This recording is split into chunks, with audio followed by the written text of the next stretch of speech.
This will be a fairly long video, so bear with me. I'm going to read from a book and then talk to you for a bit. So this is going somewhere, okay? Just bear with me.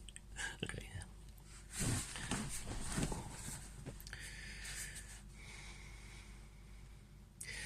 As soon as he had finished, he led the way over to one of the big tables. Pinned upon it were what amounted to a number of blueprints, each showing in the greatest detail the structure of various portions of the human body. Beyond them were rows of glass stoppered jars containing pieces of skin, muscles, ligaments, arteries, kidneys, livers, and other viscera pickled in spirit. The sight of them told C.B. that whatever element of magic there might be in this horrible process, it must be basically at least scientific. And a moment later, Copley Sile confirmed his thoughts by saying, "To you, as a magistrate Templi, I hardly need to refer to the fact that magic is no more than the application of natural laws as yet unrecognised by all but a very limited number of people such as ourselves. In the initial stages of my work, I do nothing of which his moderately intelligent biologist is not capable, given the necessary materials and considerable degree of patience. Even in the more advanced stages, there is little that a fully trained scientist would find difficult to follow and imitate. In fact, were I prepared to give my secrets to the world, and the masses could be prevented from sabotaging such work on account of their childish prejudices, there is no reason whatsoever why an unlimited number of homunculi should not be manufactured." C.B. suppressed a shudder at the idea of a world which even a limited proportion of the human population, listen to this, were soulless robots, liable at any moment to behave like homicidal maniacs should they escape from the control of their creators. In an attempt to counteract the horror he felt, he remarked lightly, "Wouldn't that lead to virgins of 21 soon becoming in short supply? That is, if the assistance of one is needed for the creation of each homunculus." Taking his observation quite seriously, the canon replied, "To begin with, yes, for, like mules, the early types of homunculi would prove incapable of breeding, but that is a deficiency which science could undoubtedly find a way to make good in due course." In the meantime, a government such as the Soviet Russia, which is not hampered by the scruples and inhibitions of its people, might consider it well worth its while to segregate, for several years, large number of female children in order to ensure their retaining their virginity until they reach an age when they could be used for the production of homunculi. You see, for any country bent on making war, the process offers a new weapon of inestimable value. As suicide troops, these fabricated beings would prove enormously superior to the most patriotic humans, because they would require no food other than the blood from the bodies of their enemies. And under hypnotic direction of their masters, they would carry out their allotted tasks with the same ruthless efficiency as machines. The hair on the back of C.B.'s neck prickled as if he listened to this ghastly conception. Judged by all standards, moral or divine, he considered Copley Sile to be a criminal lunatic who should be shot with even less scruple than a mad dog. But that did not alter the fact that he displayed none of the sympathies which made a man certifiable. On the contrary, his conscientious research and logical reasoning showed him to be possessed of an unquestionable, if perverted, sanity. All C.B. could think of was to mutter, "The Atlanteans did as you suggest, didn't they? And the people like ourselves, it is common knowledge that it was their magicians producing large numbers of homunculi, which I can always never pronounce that word, which led the white powers to destroy the whole continent of Atlantis by fire and flood." True, but the human race was much younger in those days. In the past century, working through communism, which openly denies all manifestation of the spirit, Prince Lucifer, which is the esoteric Lucifer, not the Lucifer of the pagans, this is the esoteric Lucifer of the Goetia, has secured a far firmer grip upon it than he had with then. With the minds of nearly half the population of the world attuned in opposition to the so-called light, I do not think the brethren of the right-hand path would prove strong enough to bring about another deluge. The plump little black-clad man paused for a second, then shrugged and went on. However, it is for the Lord of this world himself to decide when and how we should give battle. For us, it is sufficient that we are working towards his ends, and that our reward will be great. Come now and see my contribution to our master's business.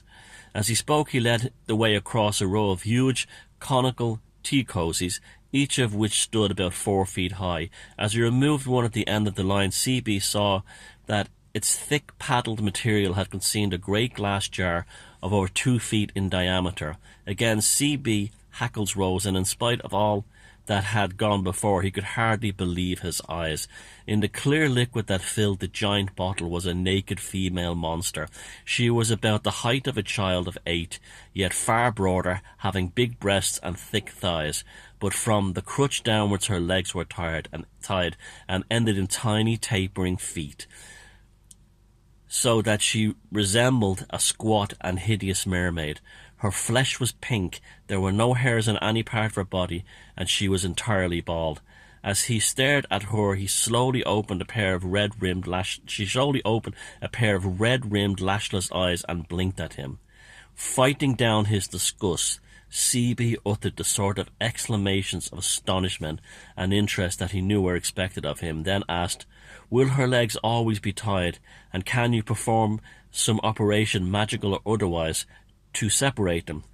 The canon shook his silvery head. "No, about that there is nothing I can do. As you will see, most of the others are also imperfect.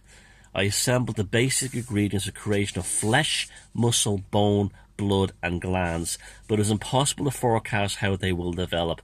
All I can do is to improve my blends by experience, and thus endeavour to control the unnatural and extraneous growths. These I keep only in order to record changes in the development and to ascertain how long they will live." Replacing the cover, he removed those of the other jars in turn. And what this is from a book, a novel, Dennis Wheatley's To the Devil a Daughter. Now, you remember how for years I've been telling you that they whistleblow. This is absolutely 100% true. But they don't whistleblow through Edward Snowden or through WikiLeaks. They whistleblow through fiction, through sorceries, okay? And before the witchcraft laws in England were enacted, this was a way of getting the idea of witchcraft and how magic ritual took place, was drawing it through fictional stories, Dennis Wheatley being, the devil's gentleman. Wheatley was also a British insider, heavily involved with MI5, with people such as Lord Louis Mountbatten and also Ian Fleming, the author of the James Bond books, another whistleblower who was giving you an insight into how life in MI6 went on. These people were giving us the occult, 007 and so on. Now, 007 was not John Dee, it was Queen Elizabeth I, and when that Bond thing on Her Majesty's Secret Service, 007, James Bond is an allegory for the Queen and what the Queen does in order to stay in power. That's what James Bond is. Now, Dennis Wheatley was telling us here about the creation of the SJWs we have today. He talked about magic and sorcery being a science, and it's no different than what a biologist, a geneticist does. This was before you have the terms of genetics and everything, but they were using magic to alter humans. He describes the creation by the establishment of soulless beings who are just given enough life to follow orders. They are distorted and twisted because they cannot perfect the process. Because in order to create beauty or charisma, you need to have a strong soul. This is the whole thing of beauty is in the eye of the beholder. If a man is not that attractive looking, but has a strong personality, he builds up his charisma, and he's suddenly very attractive to women who would not have found them attractive before. Same with a woman. You ever worked with a girl or a woman you worked with, and if you didn't particularly think she was so attractive when you first met her, but as you got talking to her and you got speaking to her, she actually, a kind of a beauty came out of her that you started to find her very attractive. Same thing. Now, the reverse of that is, if you haven't got the charisma and you haven't got the soul, you end up what we see like these people who do at these Extinction Rebellion marches, at these anti-Trump marches, at these hardcore feminist marches. Their bodies are distorted, and this is where all this self-mutilation and things come from. There's no soul in there. They've created the homunculoi, I can't pronounce it, which comes from alchemy. It's the creation of a fully formed but soulless being, a flesh automaton, a meat golem. Now, this has been going on in the elite in Britain in the past, and that's what all Dennis Wheatley's books are all about. The establishment doing sorcery and magic, approaching it in a very scientific way, because it is a science, in order to achieve certain agendas. That's what these books are all about. Now, remember, Jimmy Savile came out of this age, these people, this world, this connection with the royals and everything. The book The Devil a Daughter is about basically to bring now an entity into the world using a priest from a high-ranking Jesuit black magic Catholic order. Again, they were working with the Protestants at the top, doing these sorceries, and it involved paedophilia of underage girls, kidnapping of underage girls, slitting their throats and using the blood. So, for instance, like an example, it's quite gruesome, but basically how this system works is of creating the soulless life is you would create these entities, these flesh golems, and put them in jars. You would get a virgin, and during a sex magic ritual, you'd have to do it while she was drugged, because otherwise the shock might cause difficulty with the ritual. As she's hypnotized or drugged, you slit her throat and her blood is collected into the jar. The life force of her is then used to give life, but not soul, to the meat machine, the flesh golem, and then an entity is then placed inside her body instead. Now, I've heard stories, and I don't know if it's true, that the Cthulhu Society in Germany were actually trying this at one point. They were trying to bring Corazon into the body of someone via this process of killing them and replacing them with putting Corazon in the flesh of another person. Interesting. I've heard stories about it, but it's one of those things. I'm not going to go there unless I've really good proof of it or anything. But wow, if that was any truth to that. Now, you look around at these SJWs today, what do you see? Distorted, soulless life. Now, in the 1950s, they had to do it that way. Since then, we have genetics, we have IVF, we have all kinds of things. And I have no doubt today, and remember what they said, Soviet Russia, what do all these distorted SJWs want? Socialism. They're all waving red flags. They're all romantic about socialism and Marxism and communism. Hasn't been tried properly yet, the old mantra. They are the homunculoi of today. They are the flesh golems and the meat. They've done it through the natural processing, through genetics and everything else. This is why so many of them come from aristocratic families. That was just like in The Devil a Daughter. All this, you know, the way the wealthy experiment on their own children. Did you know that? Wealthy doctors in the aristocratic days used to give drugs to their own children. And this kind of thing, this is very common with all these like great scientific minds, these that lived in their stately homes in the past.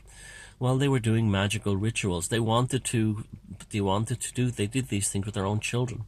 And they're blown open in books like this. And Dennis Wheatley was an insider, big time insider, and it's it's a way of putting it out. You see, they have to. It's like in magic. Like if I invite you into the magic circle and you come of your own free will, and then you protest what happens in there, you're in no position to say you were captured or kidnapped. You were not kidnapped. You came of your own free will.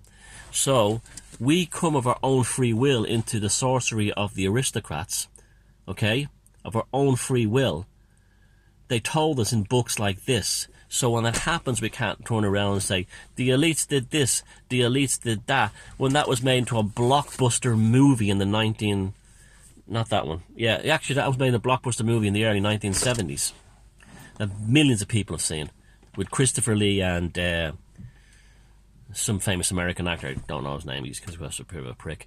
But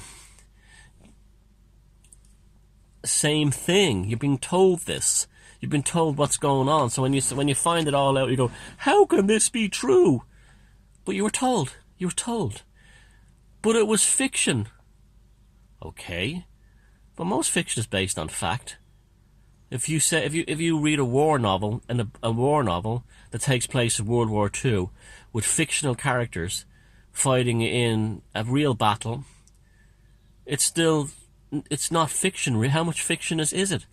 You're being given a real life story, a real life location in a real life battle. The only thing that have been changed have been the names of individuals. But otherwise, apart from that, it's all fact. Other than changing the names, it's all fact. And calling it fiction. So I remember years and years ago when YouTube first came out and the first conspiracy theories I stumbled upon them. And they were all things like the elite do this and the elite do that. And they were talking about this stuff and that stuff and blood rituals. And I was saying, this is strangely familiar. Why am I hearing this again? And that's because those early conspiracy channels were probably run by people who were on the inside to put it out there. You are only a neophyte if you deny what you see with your own eyes. And the people most likely to say none of this stuff is true, it's all nonsense, are the ones who will end up being the most destroyed by it. And you see that all through life. You see, like if you could walk up to someone like those people that just park in a car there, nice, normal, attractive couple with 2 kids there, right, middle class. I'd say to them, the banking system is completely rigged to make people like you a prisoner, and they'd laugh at me. Then they'd be paying their mortgage through the tits, and then we'll have a financial collapse, and then they will be owned by the bank, and they still won't get it. The same thing with the magic and the sorcery stuff.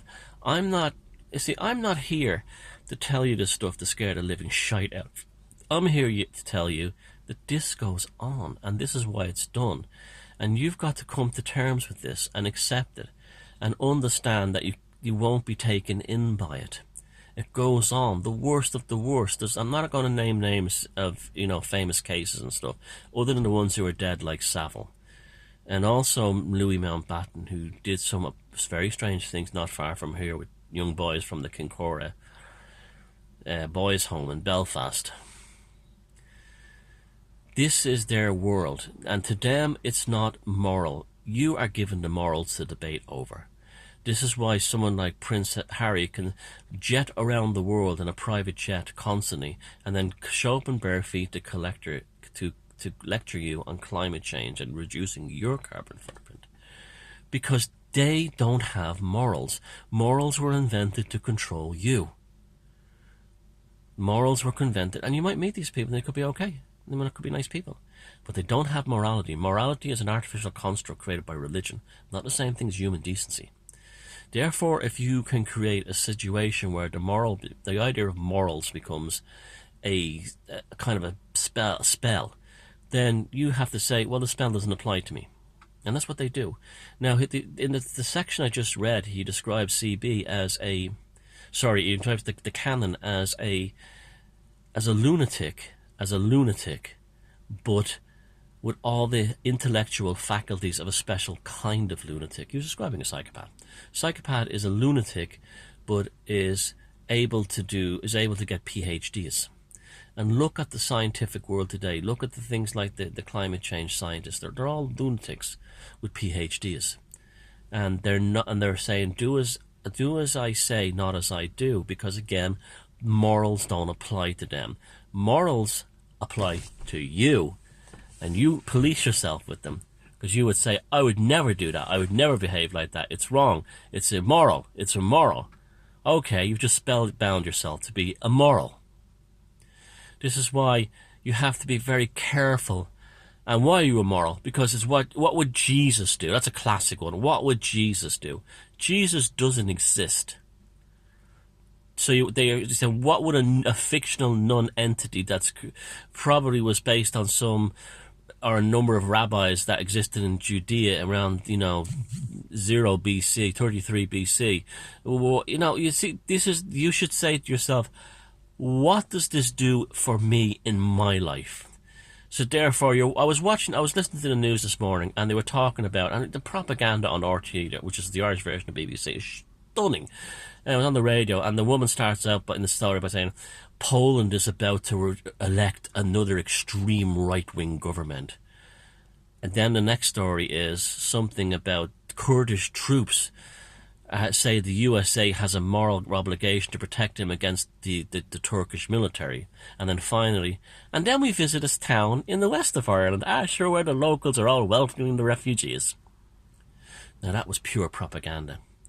Pure propaganda. Now, those stories should have been reversed. What goes on in Poland is of no use or irrelevant to someone in Ireland.